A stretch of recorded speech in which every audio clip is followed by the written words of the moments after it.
Good afternoon po, I'm Jimmy Pala from CNSC Canardamo Campo. So mag-interview lang po ako about sa inyong rice or corn. So ano pong pangalan ng farm or sino may-ari? Nagagawa, tatay ko, si Francisco Patay.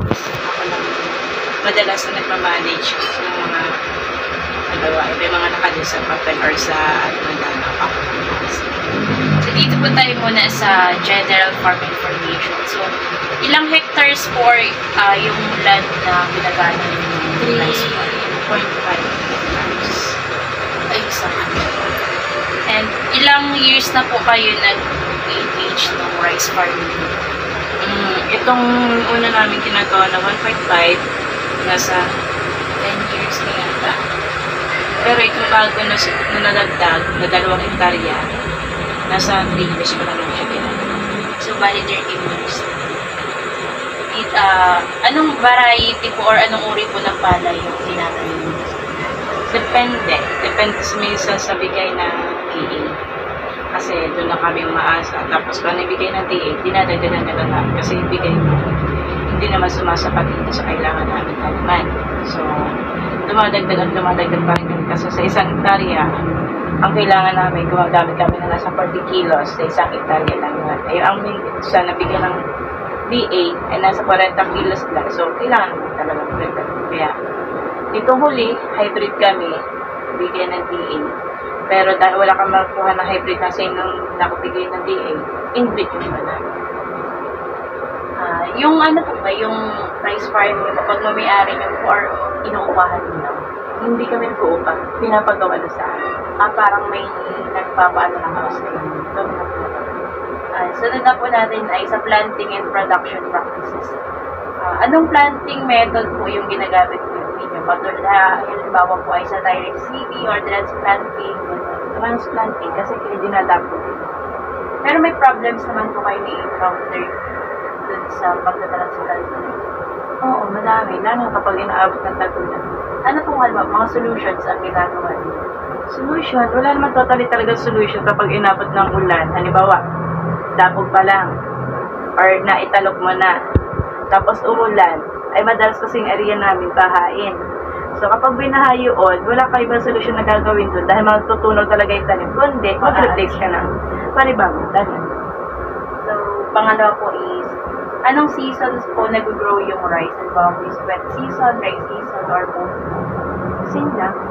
Same lang. Kailangan mo lang minsan tiyempuhan or kahit na minsan akala mo tama yung tiyempo mo. May minsan baga dumadating flying bagyo, hindi mo inaasahan na dumating or yung tag-ulan na tinatawag na kahit wala namang bagyo, may tag-ulan tayo na ano na nito na season natin. Yun ang problema namin. So, yun. Kailangan natin talagang may alaga. Kahit ano po season wala season na. Wala namang Wet or dry talaga. Ngayon kasi, sa panahon daw ngayon, hindi mo na masasabi kung anong season ka lang dapat magtanim. Ngayon, ang kailangan mo, abangan mo kung kailan gaganda ang panahon. At pag kumanda ang panahon, nagtatlong araw yan, halimbawa 3 araw, 1 linggo, kailangan simulan mo na agad yung para mahabol mo yung ganda. Dito naman po, what type of irrigation system yung ginagamit? Ano po yung, hindi ba yung pagdali yung mga ulit ano bang tawag ko? May sariling kanal kasi yun yung nagagaling sa puno. So, wala totaling irrigation na gawa ng tao. Yun ay talaga normal na yun. Dati na po siya daan. Oo. Tapos, doon na kami. Pero may mga problems naman po kayo na-encounter sa irrigation. Okay naman. Ay, galing po sa bundok yung tubig. Hindi parang supply po ng tubig doon sa palayan is maganda naman. Water pump lang gagamitin.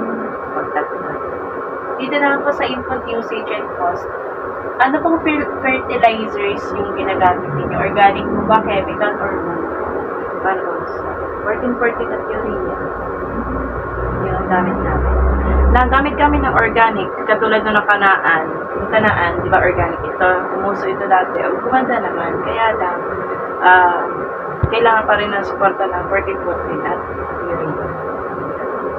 May problema rin po bang na mag-a-admit po ng fertilizer?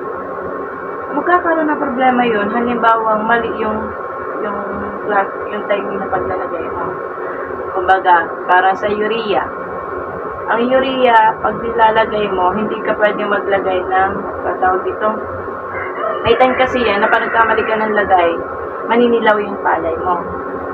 So, kailangan, ayon din doon sa araw, nung kung kailan mo dapat isabog yung urea. Kumbaga, pagkatalok mo, parang mga ilang araw, 5 araw yata, o 3 araw, basta makita mo nakakapit na yung ugat mong tinanim mo doon, balikan mo sa sabog.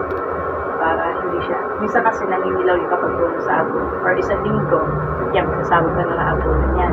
Para kahit pa paano rin pagkatibay yung ano. And the next one is, what is your average cost of production per year? Magkano po yung average cost mo sa kahita nila? Boss, hindi pare-rehas. Iba-iba pa rin. Iba rin yun. Kasi, katulad nga sinasabi ko, pag dumadating yung mga tag-ulan na yan, dumadagdag ang gastos. Kasi, di ba, tag-ulan. Bukod sa kailangan magtanim ulit, magbabanibago ang puno ka niya. Diba, gastos? Bago ka naman magtalog ulit niya, kailangan magsabog ulit ng pangkulod niya. Hindi ka naman pwede magsabog. Di ba, tag-ulan. Automatic na yan ang mga puhol niya. So, kailangan sumabog ka ulit ng puhol bago ka magtalog. Diba, nagtalog ka ulit, kailangan mo na naman mag-abono. So, panibagong dagdag na gastos. Katulad itong taon na to, sobrang doble-doble kami. Itong inani naming apalay, parang 4 na beses, 5 beses kami nagtanim. So, imagine mo pa ilang beses kami pinakailangan magpabog. Hindi namin gastos. So, hindi rin masasabi kung ilang gastos talaga sa per hectare. Kasi depende pa rin. Depende sa piso na inaabot.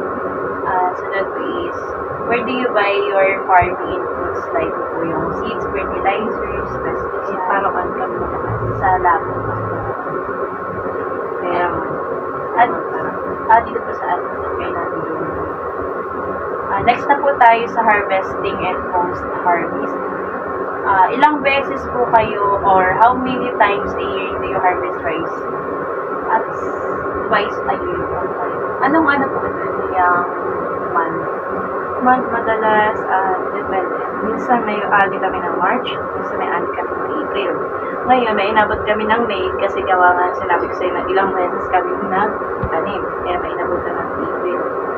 Pero sa end ng taon, madalas yun ay October, November ang pinakamalas namin. sa pag-aani nyo po ilang harvest ng palay, ina-encounter nyo pa yung problem.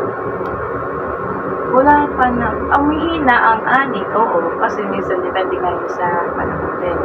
Kahit na ang dami mo, kompleto yung alpuno mo, kung yung panahon naman ay katulad ng tag-ulan, or minsan sa sobrang tag-init, hindi may iwasan minsan na nagiging itay yung ibang palay. Kung baga, yung walang laman. Ipatawag kasi namin doon ay nagiging alpa siya. Wala na siyang laman. So that is, ano po yung mga average or kada hectare yun? What's the average yield per hectare? Per hectare, ngayon, ang nakuha namin ngayon sa isang hektarya ay 76. Bukod naman yun, hindi yung kaban ha. Iba kasi yung kaban. Kapag kaban, siguro nasa 100 plus yun. Pero dahil harvester ang gamit namin, bukod yun kapag binabagsak, halos materhan lang siya ng pagtatalitan. Parang na, Nasignan yung literal. Ang pinakalaman na ng aani namin doon ay isa-isang sako. Ang pinakamababang kilo niya ay 64, 65. Ang pinakamababa na yan.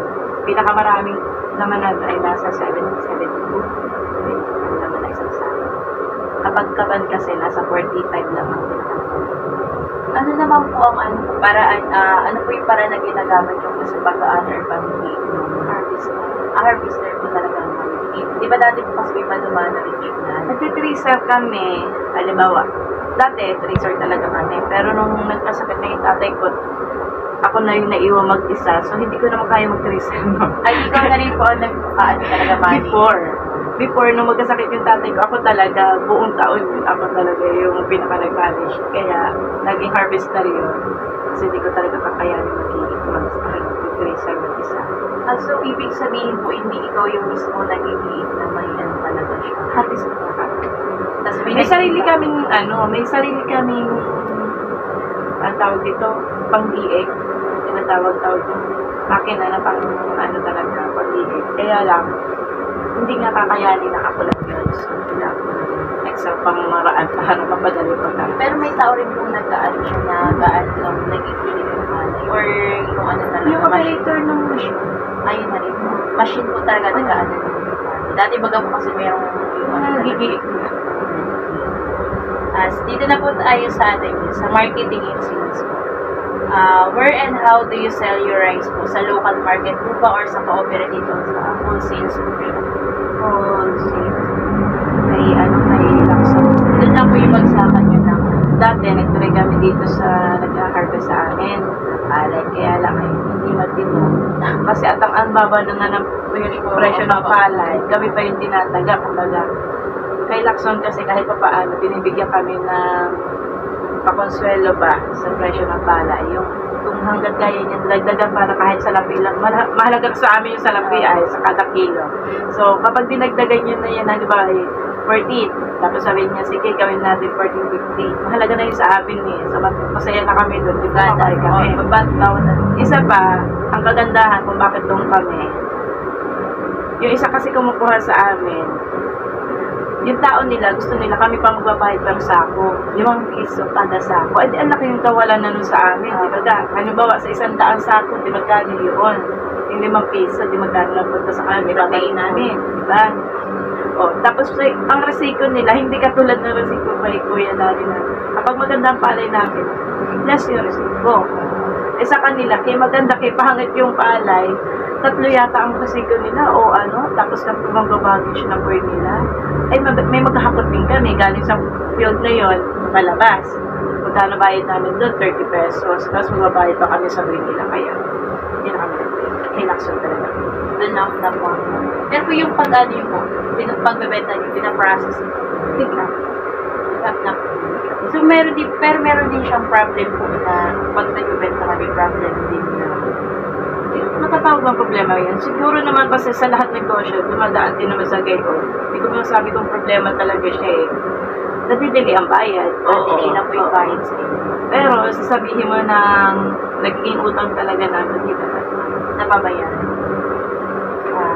Ano po yung mga challenges yun na hinaharap kapag nagsasend kayo ng rice? Wala naman. Yung lang, mababang presyo. Yun lang po talaga yung pinaka-challenge na binibase. Sobrang.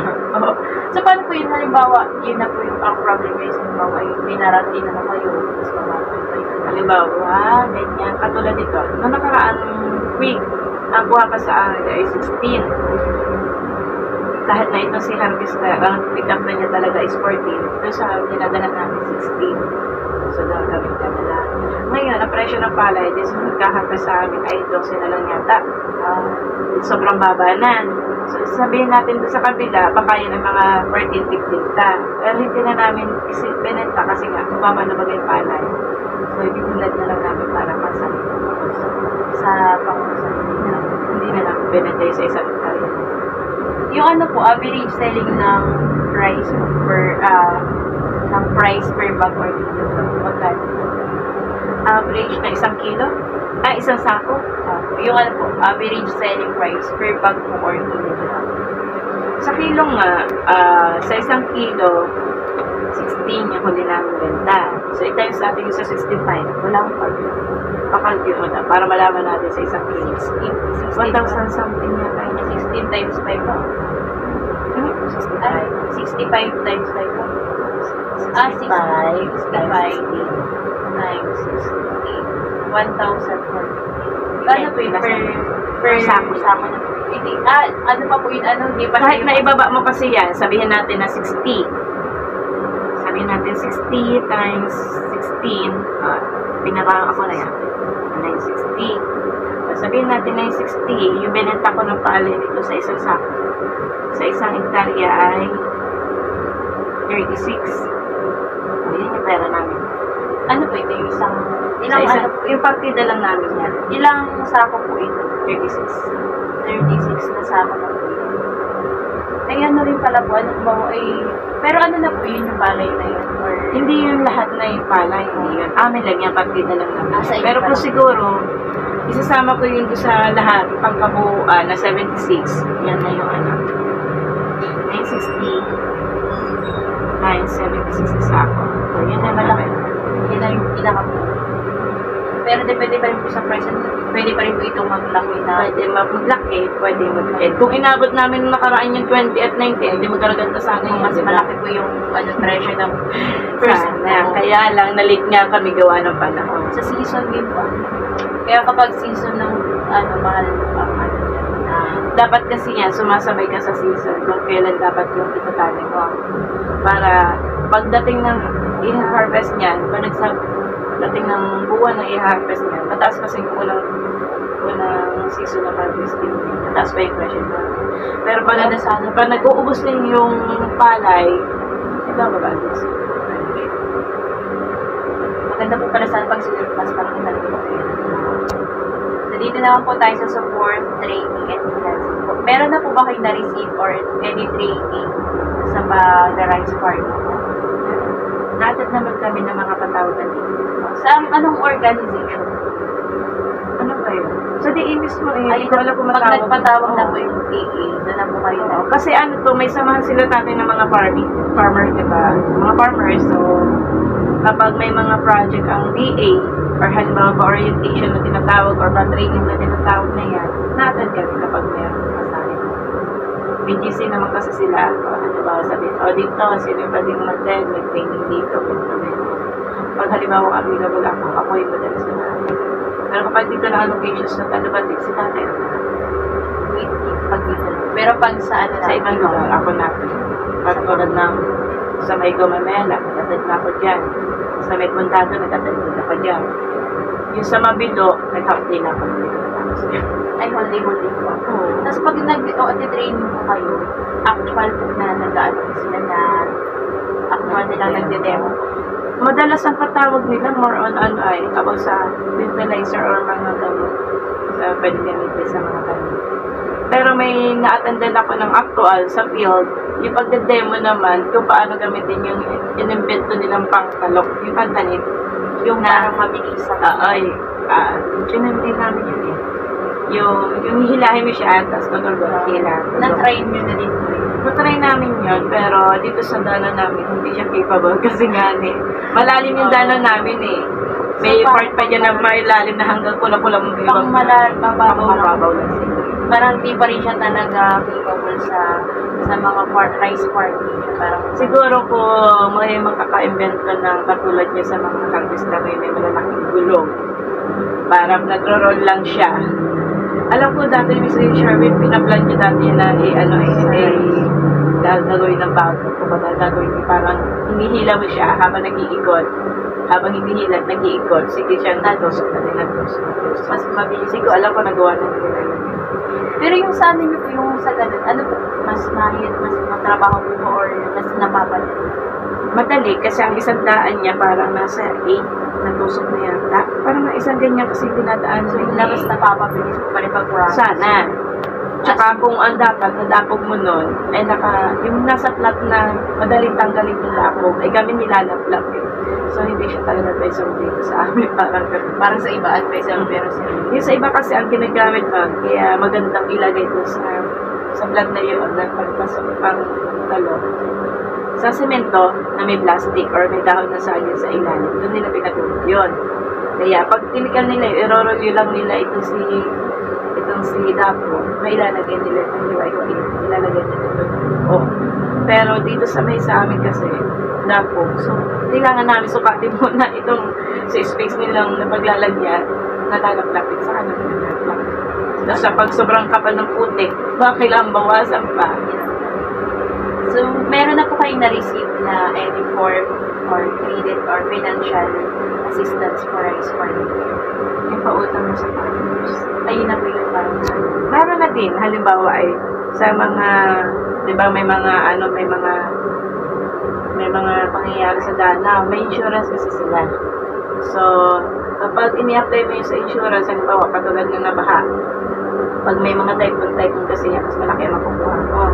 Pero kapag halimbawa sa mga uod lamang, ang mga problema ay sa mga uod, oo, mabababa lang yung mga 2,000, ganyan. Pero kapag sa mga typhoon, Ibig sabihin, bawa iba tulad na na-encounter niyo na daan yung bagyo, may ano pa rin po na may nakukuha kami sa insurance. hindi lang po talaga siguro yung pag-ano kasi May nakukuha naman kahit paano.